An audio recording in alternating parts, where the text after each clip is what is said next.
السلام علیکم ورحمۃ اللہ وبرکاتہ۔ بسم اللہ والصلاۃ والسلام علی رسول اللہ، اما بعد۔ ریاض الصالحین کا 12واں باب، باب الحث علی الازدیاد من الخیر فی اواخر العمر، یعنی آخری عمر میں نیکیوں کی طرف زیادہ سے زیادہ رغبت حاصل کرنا، ترغیب دینا۔ یہ ریاض الصالحین کا ہمارے 12ویں باب کا آخری درس ہوگا انشاءاللہ، اور ریاض الصالحین سے حدیث آج ہماری 115 اور 116 دو حدیثیں ہیں۔ عن انس رضی اللہ عنہ قال ان اللہ عز وجل تابع الوحی علی رسول اللہ صلی اللہ علیہ وسلم قبل وفاتہ۔ سیدنا انس رضی اللہ عنہ روایت کرتے ہیں کہ اللہ تعالیٰ نے رسول اللہ صلی اللہ علیہ وسلم کی وفات سے کچھ عرصہ قبل پے در پے یعنی تابعت رکھی وحی میں، تابع الوحی آگے پیچھے وحی آنا، یعنی تسلسل سے وحی کا آنا رسول اللہ صلی اللہ علیہ وسلم پر ان کی وفات سے قبل، حتی توفی اکثر ما کان الوحی، یہاں تک کہ آپ علیہ الصلوۃ والسلام کے وفات کے وقت آپ پر پہلے سے کہیں زیادہ وحی نازل ہوئی تھی۔ متفق علیہ، یہ بخاری مسلم کی حدیث ہے۔ سیدنا انس رضی اللہ عنہ کی اس حدیث سے نبی علیہ الصلوۃ والسلام کا اللہ سے تعلق جو آخری زندگی میں زیادہ مزید بڑھ گیا، اگرچہ پوری زندگی ہی اللہ سے تعلق رہا، جبرائیل علیہ السلام وحی لے کر آتے رہے، اور زندگی میں ایسے موڑ بھی آئے جس میں گیپ آیا وحی کے دوران میں، تو ان دنوں نبی صلی اللہ علیہ وسلم پریشان بھی ہوا کرتے تھے کہ جبریل نہیں آیا۔ جس طرح شروع وحی میں کافی گیپ آ گیا، اس طرح سیدہ عائشہ والے واقعہ پر بھی کافی گیپ آ گیا۔ تو جب آخری عمر تھی اللہ کے نبی علیہ الصلوۃ والسلام سے، ان کی اجل جو اللہ نے مقرر کی ہوئی تھی، ان کا جو دنیا میں ٹائم مقرر کیا تھا، وہ آنے سے پہلے جبریل علیہ السلام زیادہ آیا کرتے تھے، وحی کا تسلسل یعنی بڑھ گیا تھا۔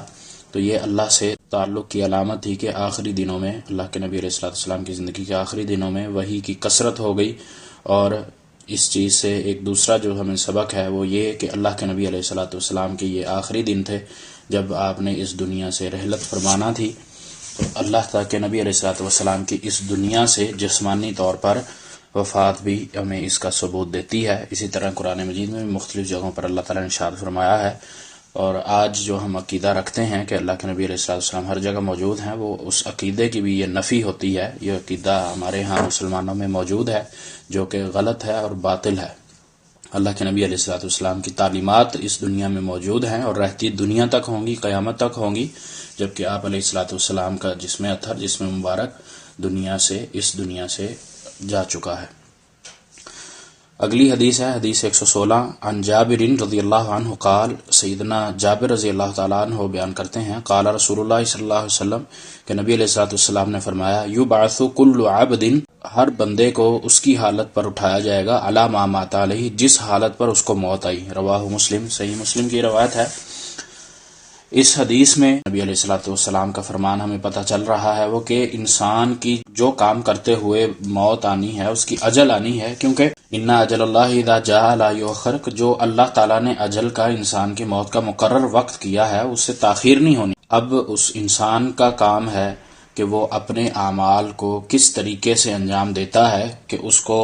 موت جب آئے تو وہ اچھا عمل کر رہا ہو یا برا کر رہا ہو، یہ انسان کے اختیار میں ہے۔ تو انسان کو یہ چاہیے کہ وہ ہر وقت ہی نیکی کا کام کرے، ہر وقت ہی نیک عمل کرے، اپنی زندگی میں اپنے 5-6 فٹ کی باڈی پر ہر وقت ہی اللہ کے احکامات اور نبی علیہ الصلوۃ والسلام کی تعلیمات کا وجود رکھے، اس کو اپنے اوپر لاگو رکھے، تاکہ اس کو جب موت آئے تو اللہ سے جب اس کی ملاقات ہو تو نیکوکاروں میں شامل ہو کر اس کی ملاقات ہو، وہ اللہ کے برگزیدہ بندوں میں شمار ہو چکا ہو اس کا، اور وہ اس طرح کا کسی عمل میں نہ اللہ کے ہاں پیش ہو جس میں اس کی پکڑ ہو جائے، جس میں اس کو شرمندگی ہو۔ تو اس حدیث سے ہمیں یہ بھی سبق ملتا ہے